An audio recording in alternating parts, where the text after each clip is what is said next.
2024 के लोकसभा चुनाव की धमक एक बार फिर से सुनाई देने लगी है।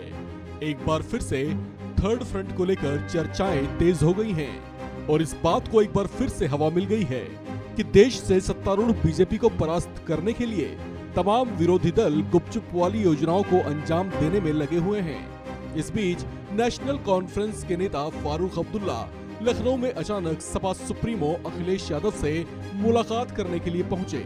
उनकी मुलाकात ऐसे वक्त में हुई जब कुछ महीने पहले ही अखिलेश यादव दिल्ली में बारी बारी कई दलों के नेताओं से मुलाकात करने गए थे, जिसके बाद नीतीश कुमार भी दिल्ली में अलग अलग राजनीतिक दलों के मुखियाओं से मुलाकात करते देखे गए थे, जबकि तृणमूल अध्यक्षा और बंगाल की मुख्यमंत्री ममता बनर्जी भी कुछ इसी अंदाज में एक्टिव देखी गई थी।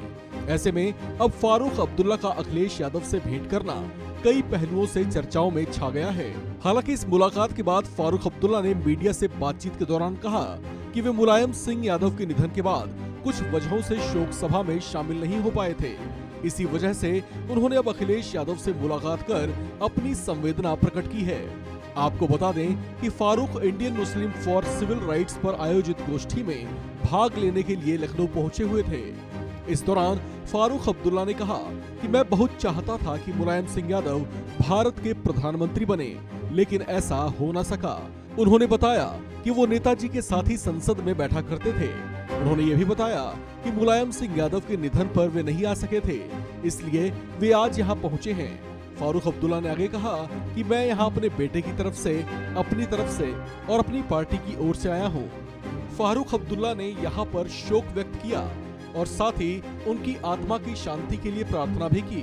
जब उनसे ये पूछा गया क्या नई पीढ़ी में अखिलेश यादव जैसा कोई नेता थर्ड फ्रंट की अगुवाई कर सकता है, तो इस सवाल के जवाब में उन्होंने कहा कि ऑल पार्टी मीटिंग में इस बात पर चर्चा करेंगे।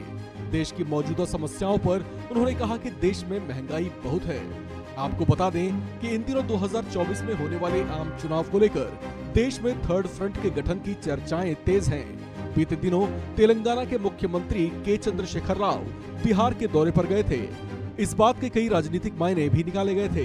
गौरतलब है कि दिल्ली दौरे के बाद बिहार के सीएम नीतीश कुमार ने कहा था कि थर्ड फ्रंट नहीं, अब मेन फ्रंट बनेगा।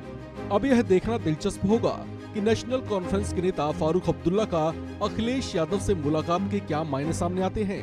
हालांकि अभी इस पर दोनों ही नेता कुछ भी खुलकर बोलने से बच रहे हैं। इस खबर में फिलहाल इतना ही। बाकी अपडेट्स के लिए बने रहिए वन इंडिया हिंदी के साथ।